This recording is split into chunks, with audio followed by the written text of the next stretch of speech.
Hello my dear friend, welcome to education point online. So friend, कैसे हैं आप लोग? गए हो बहुत अच्छे होंगे। मेरे प्यारे बच्चों, आज हम लोग बात करने वाले हैं artificial intelligence and machine learning के सिलेबस एंड क्लास अनाउंसमेंट के बारे में फॉर आरजीपीवी यूनिवर्सिटी भोपाल। ऐसा मेरा प्यारा बच्चा जो अपना बीटेक आरजीपीवी यूनिवर्सिटी भोपाल से कर रहा है और जिस बच्चे का ब्रांच है artificial intelligence and machine learning, जिसे शॉर्ट में हम लोग AIML ब्रांच भी कहते हैं। तो AIML ब्रांच के बच्चों को थर्ड सेमेस्टर में कौन कौन सा सब्जेक्ट पढ़ना पड़ता है और कौन सा सब्जेक्ट कैसा है, इस वीडियो में हम लोग आज बात करने वाले हैं। देखो बेटा, एक बात आप समझना, पिछले एक साल से जो आप कर रहे थे वो एक मजाक था। ठीक है, आप बेसिक सिविल पढ़ रहे थे, बेसिक मैकेनिकल पढ़ रहे थे, पता नहीं क्या क्या, फिजिक्स केमिस्ट्री क्या क्या पढ़ रहे थे, जिसका आपके सब्जेक्ट से कोई मतलब नहीं था। अब आप जो सब्जेक्ट पढ़ोगे ना, अब आप ये मानकर चलो कि अब जाकर आपका जो इंजीनियरिंग है वो स्टार्ट हो रहा है। अब यहां से आपका क्या हो रहा है भैया? इंजीनियरिंग हो रहा है स्टार्ट। अब देखो, एक पॉइंट ऑफ व्यू आप समझ लो, आपने AIML ब्रांच इसलिए लिया है ताकि आपका फ्यूचर अच्छा हो सके। ठीक है, आप लाखों लाख फीस देके इस ब्रांच में आए हैं, तो आपका फर्ज क्या बनता है? आपका फर्ज ये बनता है कि इस ब्रांच के बारे में आप जो नॉलेज ले सकते हैं वो नॉलेज आप लें, है ना। अभी ऐसे बच्चे हैं 90% जो सिर्फ किसके लिए पढ़ेंगे? एग्जाम के लिए पढ़ेंगे। देखो बेटा, आप कोई सा भी ब्रांच ले लो, अगर सिर्फ आप एग्जाम को ध्यान में रखकर पढ़ाई करोगे तो आगे चल के इतना तो कंफर्म है कि प्लेसमेंट आपको मिलेगा 0% का। और अगर आपको प्लेसमेंट मिल भी जाता है, ठीक है, तो आपको बहुत ज्यादा स्ट्रगल करना पड़ेगा। इस बात को आप समझ लो कि एग्जाम अब ये छोटी मोटी चीज है, छोटी मतलब बहुत छोटी चीज है, ये आपके फ्यूचर में कोई रोल प्ले करने वाला नहीं है। आप 9 CGPA भी ले आओ, लेकिन आपको नॉलेज नहीं है तो कोई मतलब का वो CGPA नहीं है। एक एग्जाम्पल मैं आपको देता हूँ, आप मेरी बातें सुनते हैं, आज तक आपको ये नहीं पता होगा कि मेरा CGPA कितना था, मैं किस कॉलेज से पढ़ाई कर रहा हूँ, तो ये कहीं ना कहीं एक समय के बाद मैटर नहीं करेगा। तो ये जो आप लोग फर्स्ट और सेकंड सेम में जो भी हुआ, मुझे उससे कोई मतलब नहीं। बस अब मैं ये चाहता हूं कि आपके पास अभी 3 साल है, और 3 साल बहुत होता है बच्चों। जैसे आपका सेकंड ईयर है, पूरा थर्ड ईयर है, पूरा फोर्थ ईयर है, तो अपन को ये कोशिश करना है कि आपका जो एकेडमिक परफॉर्मेंस है वो बहुत अच्छा हो। ठीक है, आपको नॉलेज बहुत अच्छा है, आप क्लास में जवाब दे पाओ, साथ ही साथ आपका कोडिंग का जो नॉलेज है बेटा वो भी अच्छा होना चाहिए, और आपका जो पर्सनालिटी डेवलपमेंट है ये भी अच्छे से होना चाहिए। तो अब मैं इन तीनों पे फोकस कर रहा हूं। पहले मेरा क्या था? देखो, पहले मैं अकेले काम करता था तो मेरा फोकस ये होता था कि चलो यार, अपने बच्चों को एग्जाम में पास करवा देते हैं, लेकिन एग्जाम में पास करवा के कोई मतलब नहीं बनेगा ना आगे। अपन ऐसा काम करेंगे जो आगे चल के आपको काम आए। ठीक है, तो इतना समझ लो कि कंपटीशन बहुत कम होता है। 90% ऐसे लोग हैं जो सिर्फ एग्जाम टाइम में पढ़ते हैं, एक रात 2 रात पढ़ के पेपर देते हैं, वो उनकी प्रॉब्लम है। आप अच्छे से पढ़ो, सारे सब्जेक्ट का कोई ना कोई मतलब है। ऐसा नहीं है कि बीटेक में आपको जो सब्जेक्ट दिया गया है, आपने जो AIML ब्रांच चूज करा है वो फालतू के सब्जेक्ट देगा। बेटा, हर सब्जेक्ट का अपना एक इंपॉर्टेंस है। तो अगर आप अच्छे से पढ़ोगे तो आपका बेस बहुत अच्छा हो जाएगा, और जब बेस अच्छा होगा तो आगे चल के आपको कोई भी दिक्कत होने वाला नहीं। ठीक है बेटा, चलिए सबसे पहले एकेडमिक के बारे में बात करते हैं कि थर्ड सेमेस्टर में आपको कौन कौन सा सब्जेक्ट पढ़ना है। आइए भैया, सबसे पहला सब्जेक्ट देखो यार, टेक्निकल कम्युनिकेशन। एक बात आप समझना, ये जो टेक्निकल कम्युनिकेशन है ये आरजीपीवी ने इसलिए इंट्रोड्यूस करा है ताकि आपका जो पर्सनालिटी है वो डेवलप हो। लेकिन कॉलेज वाले क्या करते हैं ना, इसका क्लास ही नहीं लेते। इसका पता क्लास कैसे होना चाहिए? इसका क्लास ऐसा होना चाहिए कि सारे बच्चों का ग्रुप बनाया जाए। ठीक है, 30-30 बच्चों का ग्रुप बनाया जाए, एक हॉल में लेकर जाया जाए। ठीक है, और वहां पर पहले तो स्टेज पर बुलाया जाए, आपको बोला जाए कि नहीं भैया आप तो अपने बारे में बताओ। तो ये जो हेजिटेशंस है उसको खत्म करना, फिर आपका जो स्पोकन इंग्लिश है उसको इम्प्रूव करना इसी क्लास के अंदर। साथ ही साथ इंटरव्यू में कैसे तैयारी करना है, एप्लीकेशन कैसे लिखना है, रिज्यूमे कैसे लिखना है, ये सारी चीजें आपको यहाँ पर सीखनी पड़ती है। लेकिन मैं गारंटी के साथ कहता हूं कि कॉलेज 1.5-2 लाख रुपए लेने के बावजूद भी ये जो प्रैक्टिकल सब्जेक्ट है इस पे फोकस नहीं करेगा। तो बेटा, इस बात को आप समझना कि ये एग्जाम पॉइंट ऑफ व्यू से बहुत इजी सब्जेक्ट है। आप 2 दिन में पढ़कर आप पास हो जाओगे। लेकिन एक्चुअली में इस सब्जेक्ट का काम क्या था? एक्चुअली में सब्जेक्ट का काम था कि जो आपका पर्सनालिटी है उसको वो क्या करे, डेवलप करे, लेकिन ये होने वाला नहीं है। ठीक है, एक इनिशिएटिव मैंने भी स्टार्ट करा एक ब्रांच से, इसके बारे में बाद में बात करेंगे। चलिए, तो बेटा टेक्निकल कम्युनिकेशन का आप टेंशन बिल्कुल भी ना लो, ये बहुत ही ज्यादा इजी सब्जेक्ट है और इसका मकसद क्या था ये मैंने आपको बता दिया। ठीक है, लेकिन ये मकसद पता नहीं कैसे पूरा होगा, ये तो कॉलेज वाला ही जानता है भैया बहुत अच्छे से। लेकिन अगर सही में यार, अगर मेरा कॉलेज होता ना तो मैं बाकायदा 1 घंटे, मतलब शाम में या तो लंच के बाद 1 से 1.5 घंटे 2 ग्रुप बनवाता और बढ़िया बेहतरीन स्पोकन इंग्लिश हो गया, इंटरव्यू की तैयारी हो गया, डिबेट करवाता। तो वहां से क्या कि बच्चों का जो हेजिटेशन होता है ना बोलने का, वो खत्म होता। लेकिन अब क्या ही बोला भाई, हमारा तो कॉलेज ही नहीं है। कॉलेज तो छोड़ो, हमारी कोचिंग भी नहीं, बड़ा दिक्कत वाली बात है। चलिए भैया, दिक्कत से आगे बढ़ते हैं। अब आते हैं अपने दूसरे सब्जेक्ट में, introduction to probability and statistics. देखो बेटा, एक बात आप समझना, इस वाले सब्जेक्ट को ना हल्के में मत लेना। ठीक है, मैं एकदम आपको क्लियर बोल रहा हूं कि प्रोबेबिलिटी स्टैटिस्टिक्स को आपको हल्के में नहीं लेना है। ये इजी, मैं इसको टफ की कैटेगरी में नहीं रखूंगा, लेकिन इसको आपको क्या है बेटा, टाइम देना पड़ेगा। तो एक बात आप समझ लो, प्रोबेबिलिटी स्टैटिस्टिक्स मैंने खुद पढ़ाया है। ठीक है, मैंने खुद पढ़ा और भैया मैं क्या बताऊं, जब मैंने खुद इसको पढ़ा था तो मुझे लगा नहीं यार ये क्या ब्लंडर है। मतलब आप पूरे यूट्यूब में छान लो, प्रोबेबिलिटी स्टैटिस्टिक्स का आपको ढंग का कोई भी टीचर नहीं मिलने वाला भैया। तो इस वाले सब्जेक्ट के लिए रिस्क मत लेना। बहुत मेहनत से मैंने कोर्स को डेवलप करा था, आप उस कोर्स का पूरा फायदा उठाओ, वरना अगर आप यूट्यूब में गए ना दिमाग का कचड़ा हो जाता है। ठीक है, जितना आपको सीखना चाहिए, सीखना तो दूर की बात है बेटा, जो आता है वो भी आप भूल जाओगे। तो मैं एकदम क्लियर कर रहा हूं कि इस वाले सब्जेक्ट में रिस्क नहीं लेना है बेटा। अगर आप स्टार्टिंग से नहीं पढ़ते हो तो बाद में भी कोर्स लेकर एहसान मत करना, आप इसको स्टार्टिंग से पढ़ो, क्योंकि ये समझ में नहीं आता है।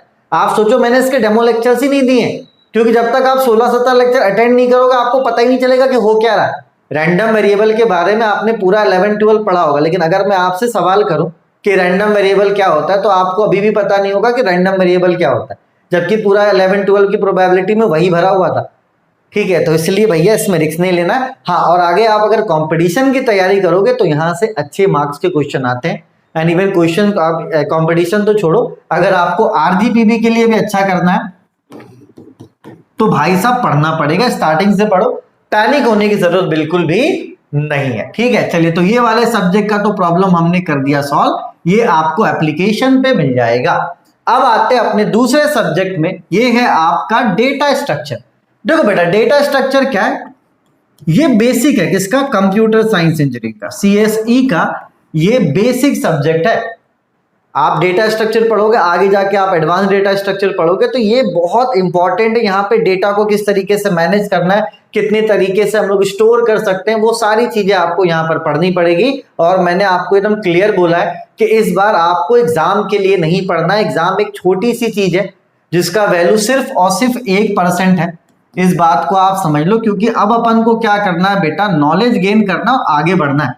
तो मैंने क्या बोला, ओवरऑल डेवलपमेंट, कि भैया एकेडमिक भी हमारा अच्छा हो जाए, ठीक है, फिर आपका कोडिंग का जो नॉलेज है वो भी अच्छा हो जाए, और साथ ही साथ जो पर्सनालिटी डेवलपमेंट है, जो हमारे हिंदी मीडियम वाले बच्चे अभी तक डरते हैं कि यार एप्लीकेशन नहीं लिख सकते, रिज्यूमे नहीं लिख सकते, सारी चीजों को ठीक करना है ना भाई साहब। कब तक ऐसे रहोगे? मैं प्रॉब्लम समझता हूं बच्चों की, भाई साहब क्या दिक्कत है, भले बच्चा ना बोले, लेकिन मैं समझता हूं कि बहुत इंप्रूवमेंट की जरूरत है। 3 साल फिर भी बहुत कम है, लेकिन हाँ, अगर 3 साल ईमानदारी से चीजों को करोगे ना, आराम से सही हो जाओगे, घबराने की जरूरत बिल्कुल भी नहीं। और जो बच्चे एग्जाम के लिए पढ़ना चाहते हैं, एग्जाम के टाइम पे इंपॉर्टेंट क्वेश्चन पढ़ना चाहते हैं, उन्हें पढ़ने दीजिए, आगे चलकर हासिल कुछ भी होने वाला नहीं है। ठीक है, चलिए, तो बाकायदा डेटा स्ट्रक्चर का भी क्लास लेंगे हमारे प्यारे सचिन सर, ये भी आपको एप्लीकेशन पे मिल जाएगा। और इसके भी डेमो लेक्चर्स मैंने अरेंज नहीं करा, लेकिन हाँ, इन दोनों सब्जेक्ट को अगर आप परचेस करते हो और आपको समझ में नहीं आता तो 7 डेज के अंदर आप रिफंड ले सकते हो, लेकिन स्टार्टिंग फेज में। अब ऐसा नहीं कि दिसंबर में एग्जाम है, आपने कोर्स लिया, 7 दिन में पूरा पढ़ लिया, अभी बोलो सर हमें तो पैसा वापस चाहिए क्योंकि इस बार जितने आड़े टेढ़े मेरे बच्चे हैं ना, वो इसी बैच में मिले, और इसी बैच के लिए मैं इतना मेहनत कर रहा हूँ। लेकिन ठीक है ना, खुशी है मुझे कि यार अच्छे से मेहनत कर रहे हैं। अब आप खुद सोचो कि जो कोडिंग का चैनल हमारा अब तक स्टार्ट हो जाना चाहिए था, वो अभी तक नहीं हो पाया। क्योंकि जो फंड उसके लिए लग रहा था वो भैया मैथमेटिक्स 2 के स्कैम में चला गया।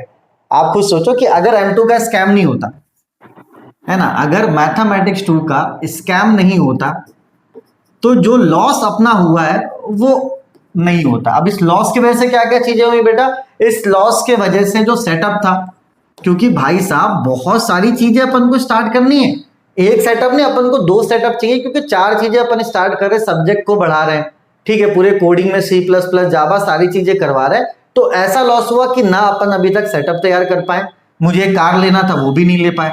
तो चलो मेरा कार कोई बड़ी बात नहीं, लो चाहे ले लो यार, इसमें बड़ा नुकसान हुआ। अब पता नहीं क्यों यार, लेकिन इस बार मैंने बहुत अच्छा सोचा है भाई साहब, इस बार मतलब बहुत प्यारा सोचा है। ठीक है, अब ये जो झमेला है ना वो पूरी तरीके से खत्म ही हो जाएगा।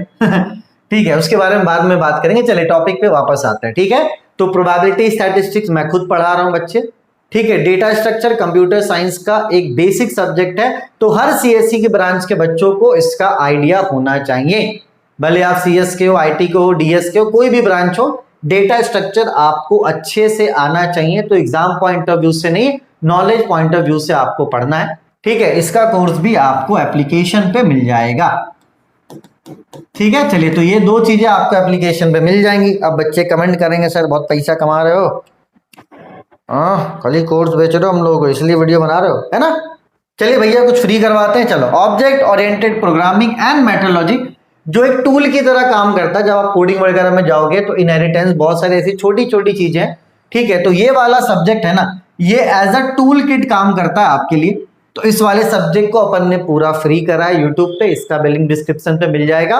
और आप ये मानकर चलो कि 10 से 15 सितंबर तक इसके लेक्चर्स भी आने लग जाएंगे। और मैंने एकदम क्लियर करा है कि बेटा आपको एग्जाम के लिए नहीं, आपको नॉलेज के लिए पढ़ना है। ठीक है, चलो तो ये 3 सब्जेक्ट ये अपन कवर अप करा। देखो एक सब्जेक्ट है, ये है आपका आर्टिफिशियल इंटेलिजेंस। अब इस सब्जेक्ट को पढ़ना कैसे, देखो अब मैंने टीचर खोजा था, अभी तक तो टीचर अच्छा नहीं मिला, लेकिन हाँ मैं इतना उम्मीद करता हूं कि इस बार के बैच के बच्चे इस वाले सब्जेक्ट को अच्छे से पढ़ेंगे और 1 साल बाद मुझे कॉल करेंगे कि सर मुझे आर्टिफिशियल इंटेलिजेंस आता है, मैं आपके यूट्यूब चैनल पे पढ़ाना चाहता हूं। ठीक है, आपको करना क्या है बेटा, एकदम आप समझ लो, क्योंकि ये आपका एक कोर सब्जेक्ट है। फर्स्ट ऑफ ऑल तो आपको इसका सिलेबस प्रिंट आउट निकाल लेना है। देखो एग्जाम में क्या आता है ये दूर की बात है, आप सिलेबस को प्रिंट आउट निकालो और इसके जो टॉपिक है ना, इस टॉपिक को आप यूट्यूब में सर्च करो। ठीक है, चैट जीटीपी पे सर्च करो। ठीक है, तो ये 2-3 जगह पे सर्च करो। इतना मानकर चलो कि हिंदी कंटेंट इसका थोड़ा कम मिलने वाला, मिल भी सकता है, लेकिन मानकर चलो इंग्लिश कंटेंट आपको अच्छा मिलेगा। तो आपको क्या करना है बेटा, थोड़ा सा स्ट्रगल करना है, छोड़ना कुछ भी मत। जब आप एक टॉपिक को शुरू करोगे, हो सकता है कि कुछ टॉपिक्स आपके सर के ऊपर से जाए, लेकिन छोड़ना नहीं है बेटा, क्योंकि आर्टिफिशियल इंटेलिजेंस ये आपका one of the most important subject है।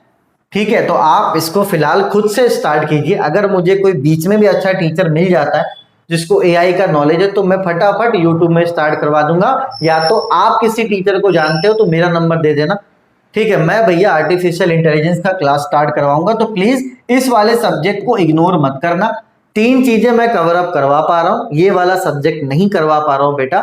अगर कोई टीचर मिल गया तो मैं इससे भी करवाऊंगा, लेकिन आप फिलहाल इस चक्कर में मत पड़ो। आप तो सिलेबस डाउनलोड करो, यूट्यूब में सर्च करो, थोड़ा स्ट्रगल जरूर करना पड़ेगा। एक वीडियो से हो सकता है समझ में ना आए, ठीक है, 2, 3, 4, 5 वीडियो जो भी हैं वो आपको लगेगा, लेकिन आप पढ़ो समझो। ठीक है, और एकदम आप समझना कि किसी सब्जेक्ट को पढ़ने से पहले आप जैसे थे, पढ़ने के बाद आप वैसे नहीं रहोगे। और बेटा आपको ही पता है कि जो ब्रांच आपने चूज करा वो पूरा लॉजिकल है, तो अब इस ब्रांच में आप भैया घुस जाओ, अच्छे से पढ़ो, मजा आता है यार पढ़ने में। जब आप कोई अच्छी चीज सीखते हो तो मजा तो आता ही है। ठीक है, चलिए बेटा, तो ये आपका एकेडमिक डिटेल हो गया, जहां पे 3 सब्जेक्ट अपन कवर अप करवा रहे हैं। Technical communication exam point of view से बहुत इजी है, इसके बारे में ही बात करते हैं। चलिए, तो ये एकेडमिक पोर्शन हो गया।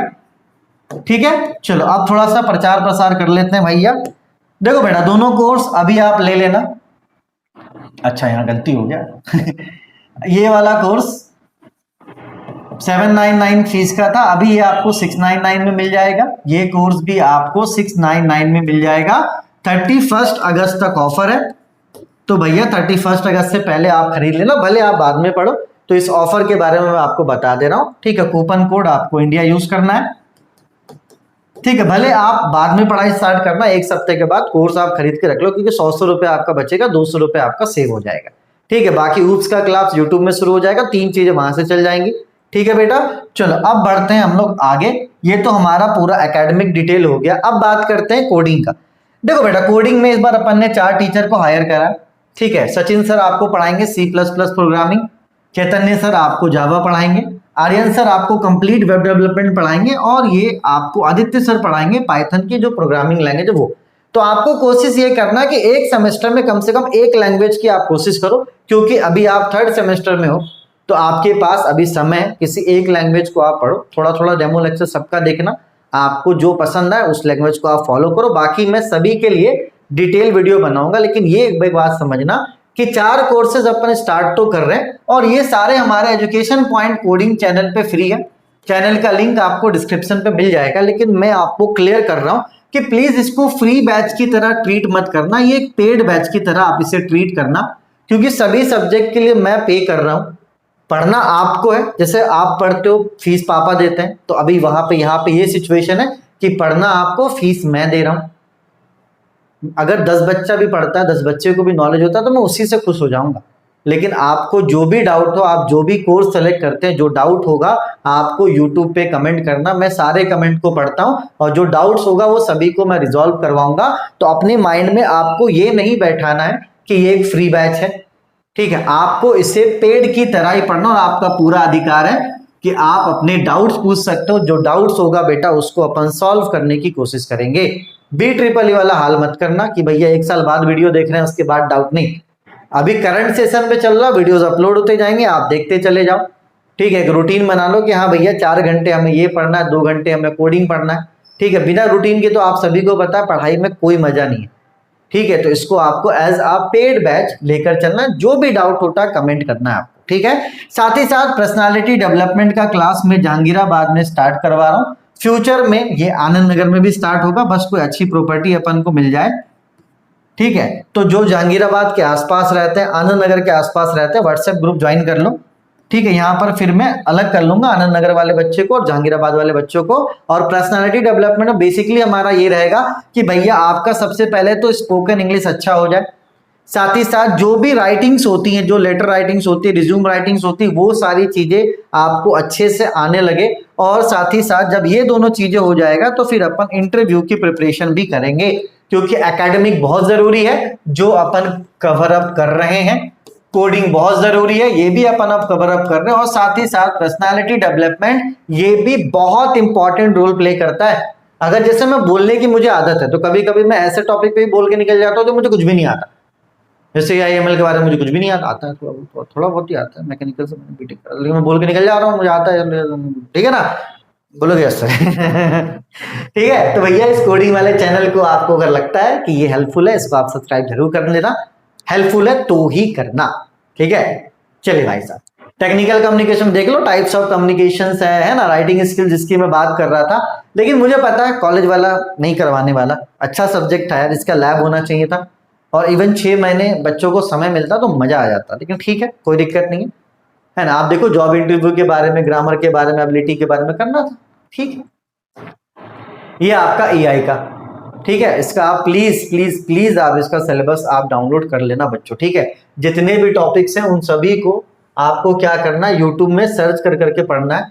ज्यादा बड़ा सिलेबस नहीं, इस बात को ध्यान रखते हुए थोड़ा सा मेहनत करना, थोड़ा सा सेल्फ स्टडी करना है। अगर आपको थोड़ा बहुत कुछ समझ में आ जाए तो अपने दोस्तों का हेल्प जरूर करना है, क्योंकि जब आप किसी टॉपिक पे किसी से बात करते हो ना, तो उससे तो समझ में आता ही आता है, लेकिन वो चीजें और क्रिस्टल क्लियर हो जाती है आपके लिए। तो ये जो मेंटेलिटी रखते हैं ना बच्चे की, नहीं सर हम ही आता, हम तो नहीं बताएंगे, ये वाला मेंटेलिटी नहीं। ठीक है, वैसे होता तो भैया सारे टीचर तो बताते ही, सब टीचर तो फिर गरीब हो जाने चाहिए। ठीक है बच्चों, चलिए, तो ये 2 सब्जेक्ट का आपको मिल गया। बाकी 3 सब्जेक्ट जो आपका प्रोबेबिलिटी स्टैटिस्टिक्स है, इसका लिंक डिस्क्रिप्शन पे दे दे रहा हूँ। जो सिलेबस डिस्कशन मैंने करा था उसको आप देख लेना, और इसके अलावा डेटा स्ट्रक्चर का भी लिंक डिस्क्रिप्शन पे दे दे रहा हूँ, उसको भी देख लो क्या क्या है उसमें। एंड ऊप्स जो है ऑब्जेक्ट ओरिएंटेड प्रोग्रामिंग, इसका भी लिंक आपको डिस्क्रिप्शन पे दे देता हूँ। ठीक है बेटा, चलिए, तो ओवरऑल सारी चीजों को अपन को अच्छे से लेकर चलना है। और इस बार इस छोटी मोटी चीज के बारे में मत सोचो, ये एग्जाम वगैरह आते रहेंगे, जाते रहेंगे, मिड सम होता रहेगा। ठीक है, आपके प्यूटी होते रहेंगे, बहुत सारी चीजें जो परेशान आपको करते रहेंगी, लेकिन अपन को अब एक चीज पे फोकस करना है कि अपन को अपने आप को इम्प्रूव करना है, ताकि जब हम कॉलेज से बाहर जाएं तो जॉब के लायक हो। कॉलेज से बाहर जाते पता चलता अपन जॉब के काबिल ही नहीं। ठीक है, तो उन जैसे बच्चों की तरह अपन को नहीं बनना है। तब तक अपने और अपनों का आप खूब ख्याल रखें। Take care, bye bye, Tata.